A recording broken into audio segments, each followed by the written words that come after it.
Well, good afternoon, everyone. I'm State Senator Shelley Mayer, joined by so many of my colleagues in elected office and others who care deeply about this issue. We're here in front of the Westchester County Department of Social Services because of the really immoral conduct of the U.S. Department of Agriculture, which has decided, even though the law provides otherwise, that on November 1st, they are no longer going to fund the SNAP program, which is food stamps.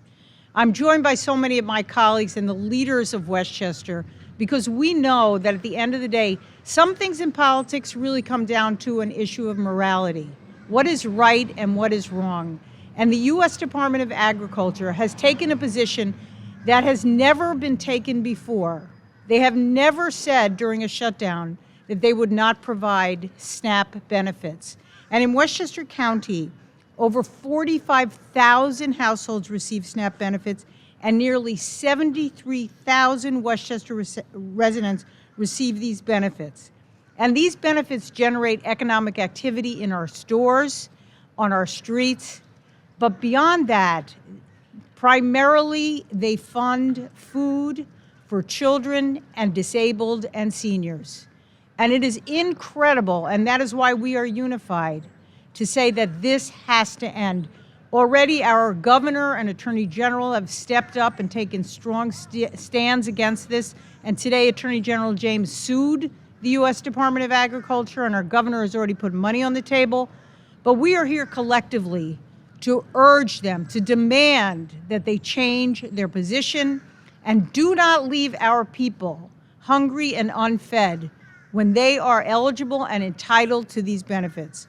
So I'm joined by so many of my colleagues, my leader, the majority leader of the Senate, Andrea Stewart-Cousins, our great county executive, Ken Jenkins, the commissioner of the Westchester County Department of Social Services, Leonard Towns, Tammy Wilson, the interim executive director of Feeding Westchester, my colleague, Senator Pete Harcum, from the Assembly member Chris Burdick, from the county legislature, Jewel Williams-Johnson, Erica Pierce, David Imamura, Judah Holstein, Terry Clemens, Nancy Barr.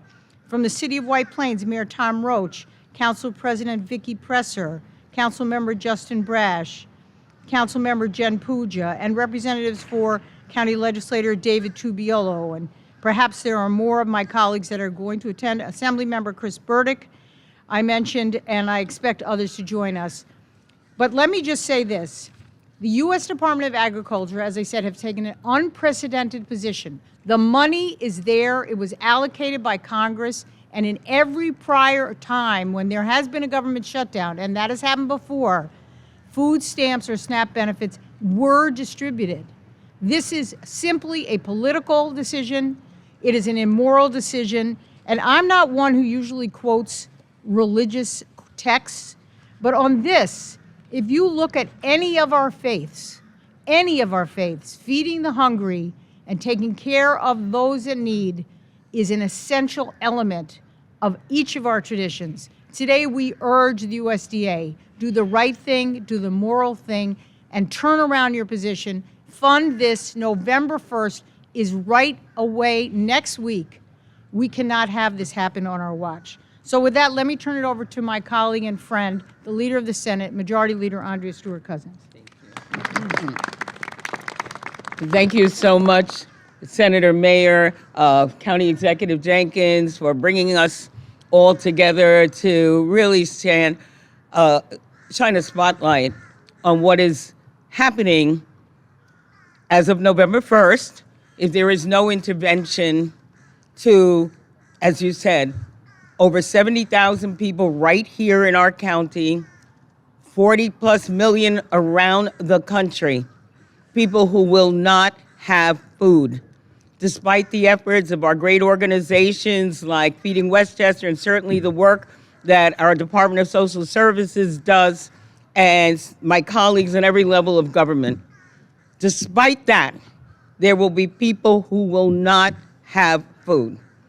And it is, as Senator Mayer said, a choice.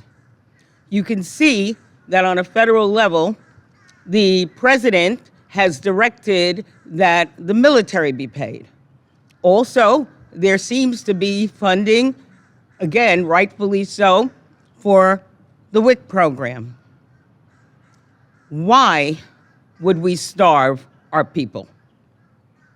Why, when we look across the world at regimes that starve people, and we are all touched and outraged by that behavior, why would we, in the United States of America, the greatest country in the world, decide it is okay not to feed people?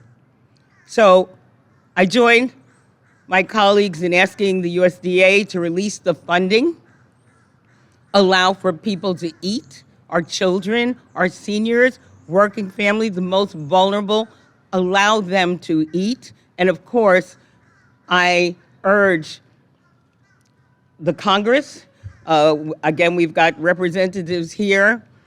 As the leader of the state Senate, I know that if I have the majority, but the majority falls short, I've got to negotiate. That's what happens. The leaders bring people to the table. It's time, in the face of mass starvation in the greatest nation of the world, to bring people to the table. So I urge my colleagues who are holding the levers of power in the presidency, in the Congress, in the US Senate, to come to the table so that we will not have press conferences that talk about the despair and the devastation and the tragedy that is befalling our country because of gridlock. Thank you so much, Senator Mayor. Thank you, Majority Leader. Next, we'll hear from County Executive Ken Jenkins. All right, so thank you all. I'm here and I'm joined certainly with all of our colleagues in government and our partners in the community, Commissioner Leonard Towns and his staff from the Department of Social Services, as we continue to demand, not ask, that demand that the USDA make those dollars available for the SNAP program, just like in a different department made available for the women, infants, and children, commonly known as the WIC program. It's a choice, and that's one of the things that we are all going to continue to say. This is a choice to make, to try to make people get penalized. And more importantly, I've heard our Senate Majority Leader, Andrea Stewart-Cousins, say this many times, just be cruel in the kind of actions that are being taken. Senator Shelley Mayer, in bringing us all together and leading this particular charge, said at the time that she doesn't normally quote the rhetoric that's on the website. On the website, it is unconscionable that the U.S. Department of Agriculture is saying on their website, this is being caused, we're making a choice to say the money's going to run out on November 1st, and this is just because of whatever the shutdown is. It has nothing to do with that. Making sure that people are fed and people take advantage and have the ability to go to a food pantry to get food, that is all going to be drying up on November 1st because of a choice. It's not necessary. It shouldn't be the case. And yes, as we all understand, people have to negotiate and talk separately, but trying to be able to push this down on the people, the women, children, and families that need this support the most is unconscionable, and we can't let that happen. And at the same time, the federal government, because of H.R. 1, has different changes, and again, in a cruel manner, to say, all right, on November 1st, New York State had a waiver that allowed the work requirements that are buried into H.R. 1 to be able to be done in March of 2026. And that same administration, the same USDA, the same folks said, we're going to remove New York State's waiver. So we have two separate things happening on November 1st where those work requirements are being modified, et cetera. And those things have nothing to do with each other, nor should they. At this point in time, we're also demanding that that waivers stay in place and allow the social service agencies around the state of New York to make the adjustments that are necessary. But right now, they're holding firm from the USDA to be cruel, to be heartless, and that is not what we should be doing from a government perspective. So I'm proud to stand with my colleagues here in government and in our nonprofit community to make sure that we're making it clear that the USDA immediately should be reversing that decision to say that there's going to be emergency funding that's already appropriated, that's already there just for this type of purpose to be able to move forward. As a matter of fact, the USDA removed the links that were on the website that said that this money was available for this purpose just because we might not have any screenshots or anything like that. The reality, again, this is just another cruel attempt to be able to penalize and hurt poor people. It is not necessary and it shouldn't be done. At this point in time, let me bring up my Commissioner of Social Services, Leonard Towns. Commissioner. Good afternoon, everyone. As you can see, we are joined by our state legislative partners and our local officials, and we stand in solidarity to tell the USDA to do the right thing.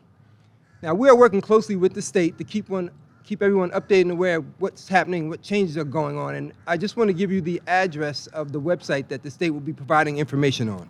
That address will be otda.ny.gov/shutdown. Once again, otda.ny.gov/shutdown. This is where you'll know the latest information on what's happening. The state has promised to update you by the 1st on the status of your SNAP benefits. And please know that while there may be a delay, that should not stop you from applying if you need food. We will continually take applications, and when the federal shutdown ends, we will authorize those benefits. So we are here to work with you, support you, and know that you can count on us to do our very best to get you through the situation. Thank you. Thank you, Commissioner. Thank you so much. And next, we're going to hear from Tammy Wilson, the Executive Director of Feeding Westchester, among many of our not-for-profit community partners that feed our communities everywhere throughout Westchester. We're so dependent on them. But they also enroll people in this program. And Tammy has been a leader on these issues. So, Tammy, please come forward. Thank you. Good afternoon. So, Feeding Westchester, through this entire process, this entire challenge, we have worked with our elected officials, state, county, and we are hell-bent and focused on serving our neighbors. We are continuing to advocate because we know that November 1st will be a shock to our partners, our 175 partners throughout Westchester County. We are here for those partners to support our neighbors in need. We are going to release some of our inventory to help and do emergency feeding for them because we want to show up where people need us the most. We have been talking about this for well over a month, and we are disheartened, but we are advocating. We are standing alongside our partners in the community, and we are here for everyone. What hurts us most, because I've heard a lot of people say that it is cruel. It is cruel, and every day we're looking at that as we go into our busiest time of year, which is the holiday season. And so as we're asking people to not have food on November 1st, we're also leading into Thanksgiving, into Christmas, into Hanukkah and Kwanzaa, and all the many holidays that we celebrate. Food is supposed to be about love and breaking bread amongst friends and family, and we are asking now people to not even have that. We are asking people to make tough choices today and in the times ahead, but Feeding Westchester continues to stay focused. We're focused on those who are losing their benefits on November 1st. We're also even looking at ABODs, right? The able-bodied adults without dependents. We're looking at everyone because we want to show up just as we have done in the past during COVID, during times of need. We are here to serve. And so our organization stands alongside with you. We thank you for being here today.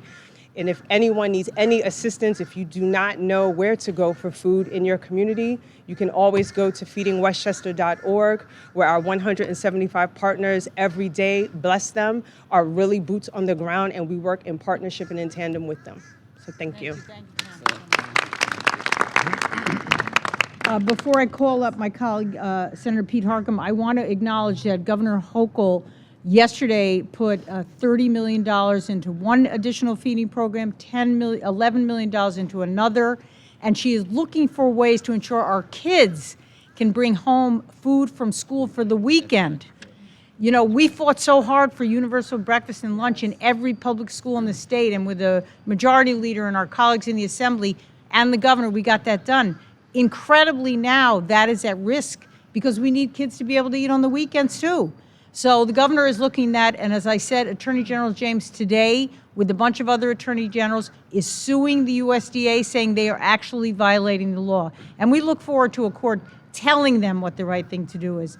But today, we are telling them what the right thing to do is. So please have my colleague, Senator Pete Harckham. Thank you very much, Senator Mayer, for bringing us together, all my colleagues in government, our partners in the non-for-profit world. What's happened to our country?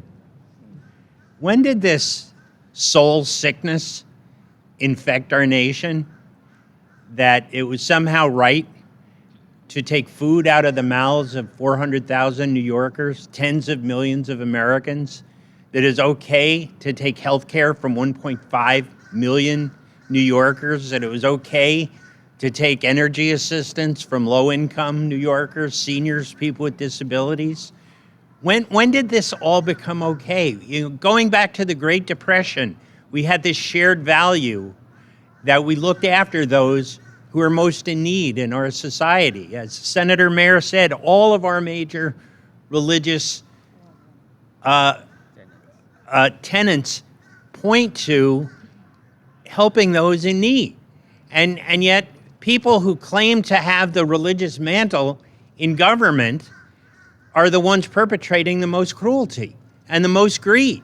And I would break from my colleagues, this is not the Department of Agriculture. These are not some nameless bureaucrats. This is a president of the United States. This is Donald Trump. And while our nation is closed and millions of Americans face hunger, he's dancing on runways and golfing. And that's a symptom of this soul sickness, that people across party lines should be outraged that the hungry are being used for political pawns. Even with SNAP assistance, we have a major food insecurity crisis in New York State. In our office, we've done 18 food drives with our local faith-based food pantry partners. They cannot keep food on the shelves. Post-pandemic, we all thought things would get better. Things have gotten worse. It is vital that this aid continues going, that SNAP benefits continue on November 1st. So we are calling on you, Donald Trump, to end this immorality and feed those most vulnerable among us. Thank you. Now I'll call on my colleague, Assemblymember Chris Burdick. Thank you, and I'd also like to thank Senator Mayer for her leadership in bringing us together. You know, the first responsibility of government, really the reason we have government, is the safety and the health of its people. What's it otherwise for? That's the central purpose of government. And here we are in the greatest nation in the world, and if not the wealthiest, among the wealthiest. And we're questioning feeding our people. The funds are there. It's not a question of not having the money. The contingency funds are there. And we question that? This is beyond the pale. This is incredible. As so many have said, unprecedented that this would occur. The immorality, and Senator Harckham said it exactly, hit the nail on the head. The immorality starts with the President of the United States. That immorality starts there. And it's that old Italian expression, being half Italian myself, is the fish rots from the head down. And that's what's happening here. This isn't the USDA that's calling the shots. This is the President of the United States. And I can't tell you how proud I am that our governor Our Attorney General is joining almost a dozen states in suing President Trump to reverse this immoral, illegal, and cruel action. And I also want to applaud our county executive and everyone on his team to do everything they can to feed the hungry.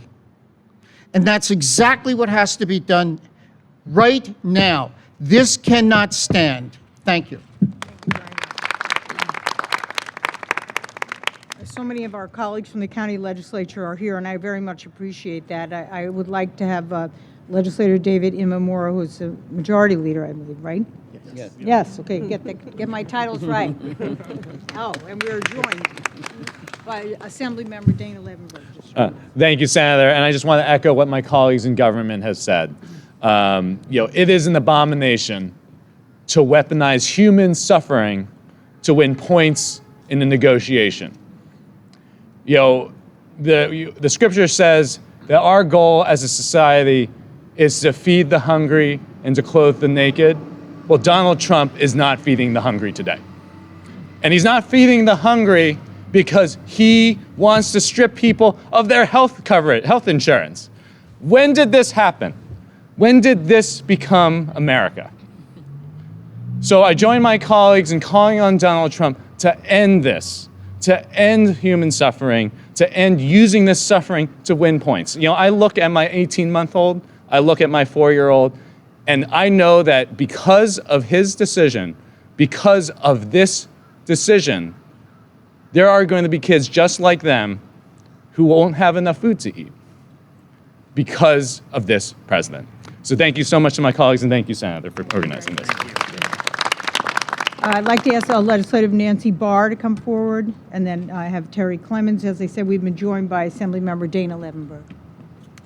Thank you. Thank you so much, Senator, Mayor, County Executive Jenkins, for putting this together. I just, I'm going to veer a little bit because we said, we've had a couple of people say, when did this happen? And I just want to say that the most important quality for anybody who runs for public office or who wants to serve the public in some way is that they have some background in public service, that they have done something. They have worked in a soup kitchen. They have helped kids learn to read. They have been on a school board. They have done something to show that they care about other human beings. And when you elect somebody who has nothing on their record in 7 decades to demonstrate that they care about people, this is what we end up with. So I urge you, every election day, make sure you vote for somebody who has demonstrated empathy, somebody who has shown that they actually care about others and not just themselves. Because that, my friends, is the canary in a coal mine. So I'm sorry we're here. I hope we can get out of it. And we're going to do everything we can to help those who are being terribly, terribly discriminated against, and as I just heard on my shoulder, starved. Thank you.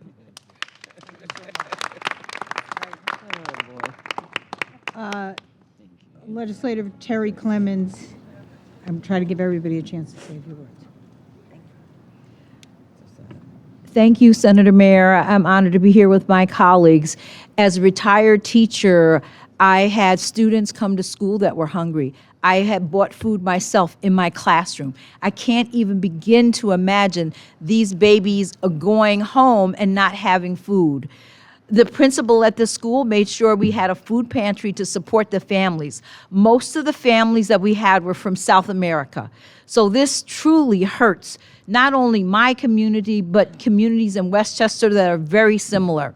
So I stand with my colleagues to fight against this cruelty and hope that by November 1st, we can have some kind of answer to turn this awful situation around. Thank you.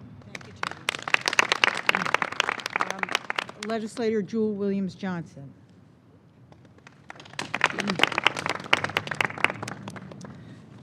Thank you, Senator Mayor. I really appreciate and I'm proud to stand amongst so many of my colleagues in government being unified on this one issue.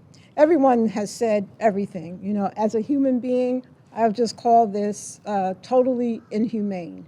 The county executive talked about how wrong it is to use the people that can't afford food, that take advantage of a SNAP program and food stamps and WIC to be used as a bargaining chip. The most vulnerable amongst us are being used at the federal level as a bargaining chip. And how ironic is it? It's a bargaining chip with Congress who wants to strip people of their health insurance. The irony is not missed. And we can name this inhumane, we can name it cruel, we can name it torture, we can name it trauma. It is a distraction from the person sitting in the White House. My colleague Nancy Barr talked about the lack of experience he has and the lack of compassion and empathy he has. But we know this is a distraction because he's a criminal sitting in the White House, and the investigation involving Jeffrey Epstein is being distracted from. We will not allow our most vulnerable amongst us, as the Senator Mayor said, over 70,000 people just in this county alone depend on this type of program. The money is there. Stop playing games, come to the table, and make it available for those in need. Thank you. I know my colleague, Assemblywoman Dana Levenberg, ran from another event so she could be here. Thank you so much, Senator Mayor, and to all my colleagues in state and county government for being here today to stand together against hunger. That's what we're talking about. We do not want people to be hungry. I know that the governor, thankfully, has already started working on a plan. We would love to be called back to help make sure that the money can be provided as a stopgap measure to what the federal government is doing to people who are most in need, who are most vulnerable. We cannot allow the federal government to run roughshod over the purpose of government. The purpose of government is to provide for the people, to make life better for us here in the United States of America. And here in New York, we have taken hits right and left from the federal government, using us as a bargaining chip or some kind of backstop for all the craziness that's going on, targeting Democratic states. We cannot allow hunger to be that. We need to provide for our people. We need to make sure people can eat, that they can be healthy, that they can thrive. All of these things tied together to making sure that our economy can thrive, by the way. That is what makes for a sustainable government. That's what makes for a sustainable state. That's what makes for sustainable communities and for people to live happy, productive lives. You can't go to work if you're hungry. You can't go to school and think straight if you're hungry. We need to make sure people have food in their bellies and that they can continue to thrive. And thank you again to all my colleagues for coming together on this very important point. This is a bipartisan issue. We do not believe that only Democrats should eat. We do not believe only Republicans should eat. Everybody needs to eat. And that's the bottom line. Thank you. So Legislator Erica Pierce, and then Legislator Judah Holstein, and then we will not forget the city of White Plains, because we are right here. Well, I don't know who has the patience to listen to us all, but clearly we are extremely upset. We are extremely angry, and this is not just a number. 70,000 is just not a number. These are people. These are children. These are grandparents. These are your disabled neighbors. These are people who literally will not put food in their mouths over the course of a day, a week, a month, if this funding goes away. And this doesn't have to happen. This is starvation as a manufactured crisis. This is a choice. And I know there was a mention of our economy. You know where SNAP dollars go? They go to the stores in our downtown. They go to our grocery stores. So this is going to have seismic impacts all over the place, and it's just wrong. And there's a simple answer. Release the funds. Everybody together, release the funds. This is not us. This is not us in any way. This is a choice, as mentioned, that the president has made. He has the ability to release the funds. Instead, he's building a ballroom. Instead, he's gallivanting around. Instead, he's doing all these other things. But he doesn't care about feeding his own people. Thank you. We have legislator Judah Holstein. Thank you. So our speaker, Senator Stuart Cousins, mentioned before the fact that you don't need a continuing resolution to allow for exceptions for security purposes in this shutdown. She mentioned, I believe you mentioned Homeland Security, some other things that are very important. It's amazing to me that food security, which normally is a part of that arena, is all of a sudden not on the table, especially at a time when we're all facing increasing prices at the grocery store.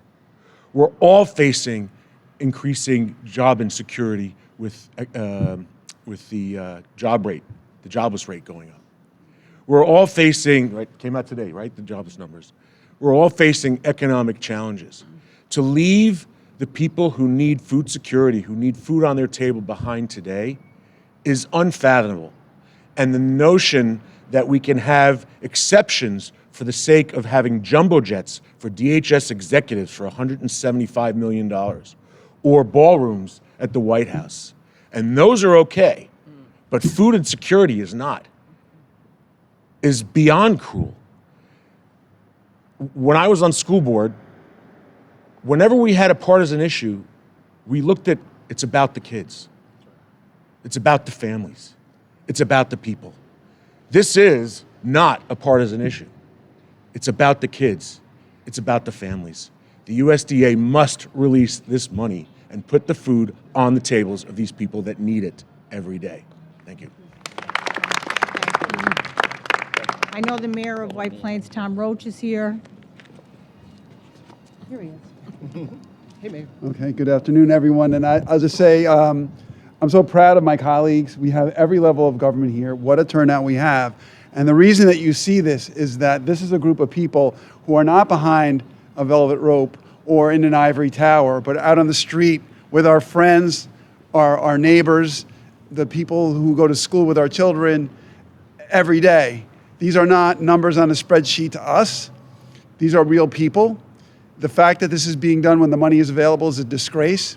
And I'm proud to be here today to be part of this, standing up for it, against it.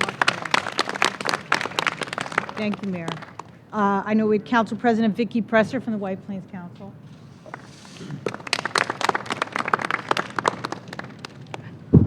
There are reports, thank you. There are reports that the president is presently obsessed with the idea of whether he is going to get to heaven. I wish somebody would let him know that this is most assuredly not the way.